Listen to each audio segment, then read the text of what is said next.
making him the last king of Rome.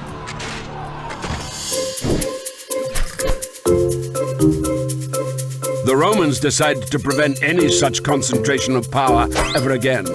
From 509 onwards, they elected 2 consuls to serve a year apiece, instead of a monarch. The consuls were controlled by the Senate. This consisted of 300 fathers, patres in Latin, hence the term patricians. Those not so lucky to be born into the right families joined the plebs. Even if they were as rich as patricians, they were not entitled to take up positions in the state. It is in the 200-year struggle for these rights that the Republic, literally meaning public thing, will be formed. The plebeians would make up the backbone of the army, and to have their own way, they would threaten the fledgling state with emigration to a neighboring hill. Each time, the scared patricians caved in, introducing, for instance, the special position of a representative or tribune of the plebeians. These had the right to veto any decisions of the consuls. One of the main achievements of the struggle was the publication of the first written laws. By 287 BC, the plebeians had achieved complete equality of rights with the patricians. The unity of Rome found its best expression in the formula Senatus Populusque Romanus, the Senate and the Roman people, which still adorns the manhole covers in Rome.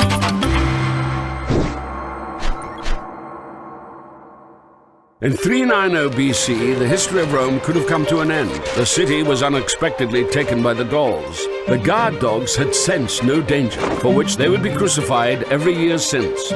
Geese awoke the last protectors of the Capitoline Hill fortress instead, saving Rome from complete destruction.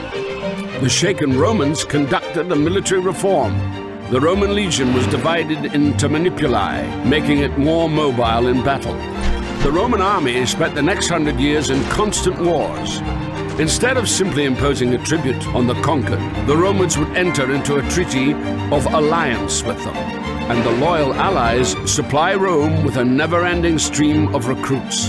Thanks to this, the Roman legions were able to stand their ground in battle with the most efficient fighting force of the time, the all-conquering Macedonian phalanx, led by Pyrrhus, a relative of Alexander the Great.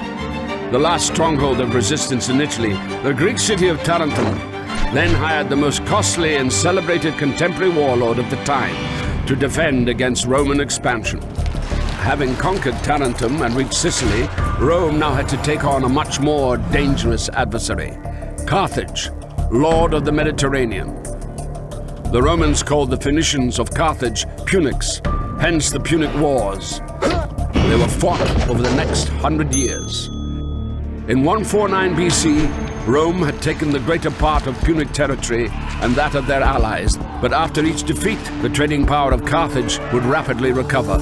Senator Cato the Elder began to finish every speech with the same refrain: Carthage must be destroyed, and so it was done.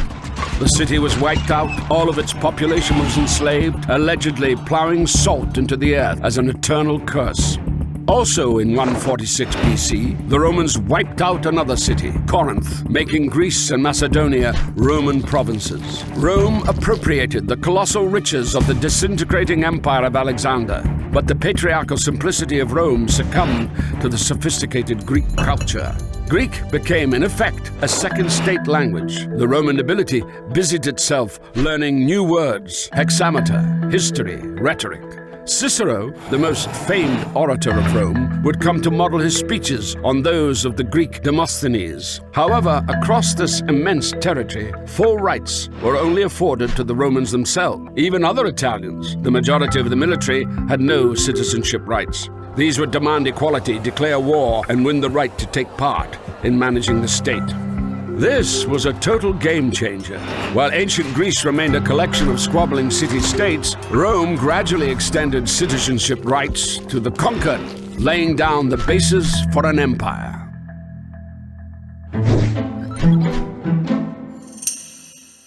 Having conquered half the world, Rome fell victim to globalization. Cheap grain and an inflow of unpaid slave labor bankrupted the small farmers. These rushed into the cities and joined the ranks of the proletariat, those who have nothing to lose except their own offspring. At the same time, the rich grew 100 times richer, having bought land from the ruined peasants for a song. Previously united, the Senate and the Roman people split into two hostile camps. The tribunes of the people, the Gracchi brothers, would try to reconcile them. They proposed granting excess public lands to the impoverished peasants and suggested free distributions of bread to the poor. The disgruntled senators decided to suppress the Gracchi movement by force, killing the brothers and several thousand of their allies. Rome was gripped by civil wars. Social mobility for the proletariat was offered by Gaius Marius, a popular general. He began enrolling the proletariat into the army with a promise of a grant of land at the end of service. This would make the legions personally devoted to their generals. In 49 BC, two outstanding generals fought over Rome. Gnaeus Pompeius had won the eastern provinces for Rome, including restless Judea, cleared the Mediterranean of piracy, defeated Spartacus' slave revolt, and justifiably added the title Great to his name.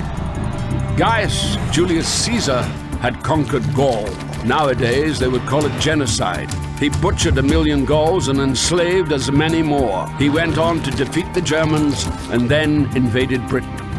According to the law, a general had to dismiss his legions before returning to Rome, and in return have his moment of glory, a triumphal entry into the capital to the applause of the citizens.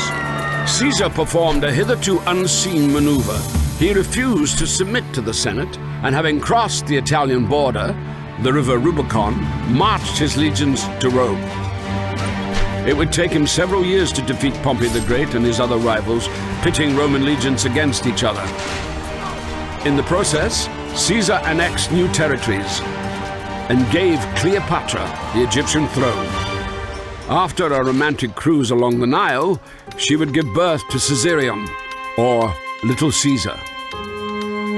On his return, Caesar would add Imperator, or Emperor, to his name, title originally meaning victorious commander, and gain control of all political positions: consul, tribune of the people, and dictator.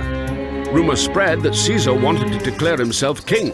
Conspiracy was brewing in the Senate, and Caesar was assassinated. Caesar left his wealth, quite unexpectedly for all concerned, to his grandnephew, 19-year-old Gaius Octavius. This Octavian immediately joined in the power struggle. In 31 BC, he defeated his last rival, the warlord Mark Antony, who likewise had an affair with Cleopatra. The lovers would take their own lives. Octavian was left sole ruler of a vast territory. Julius Caesar ruled for 4 years. Octavian, assuming the title Augustus, meaning the Venerable or the Great, ruled for an endless 43 years. He didn't formally abolish the Republic. He simply took control of all possible positions, making his power almost absolute. But he modestly called himself Princeps, the first senator. And even though skirmishes with barbarians continued along the borders, inside them the period of Pax Romana set in, a period of peace and stability that was to last 200 years. The empire experienced an economic upswing. Bread was distributed for free to 200,000 people. On Augustus' orders, a 500-meter basin was dug at the very center of the capital, where 3,000 gladiators mimicked sea battles on real seagoing vessels. In Rome, construction was booming. Concrete and multi-story districts were growing. Augustus had to introduce height regulations, limiting skyscrapers to 6 floors. And still the citizens were unhappy. They complained about traffic jams, pollution of the waters of the Tiber, and high rents. The golden century of poetry dawned. Maecenas, a quasi-minister of culture, allocated special grants to praise the value of the state. Temples would be built in the honor of Augustus, and even a month was named after him. Thus, the cult of the Roman emperors was emerging. They would come to be venerated alongside Mars and Jupiter. After Augustus' power became hereditary, the senatorial opposition has left us vivid portraits of the first emperors. Suspicious Tiberius unleashed terror under the pretext of the law on treason. Under this law, any action could be deemed offensive. It was enough not to sufficiently praise the emperor or pay at a brothel with coins bearing his portrait. In distant Judea, a preacher refusing to worship the emperor as God was crucified. Caligula wanted to make his horse a consul. A scholar and gourmet, Claudius, was too occupied with feasting and the reforming of the alphabet to keep an eye on court intrigue.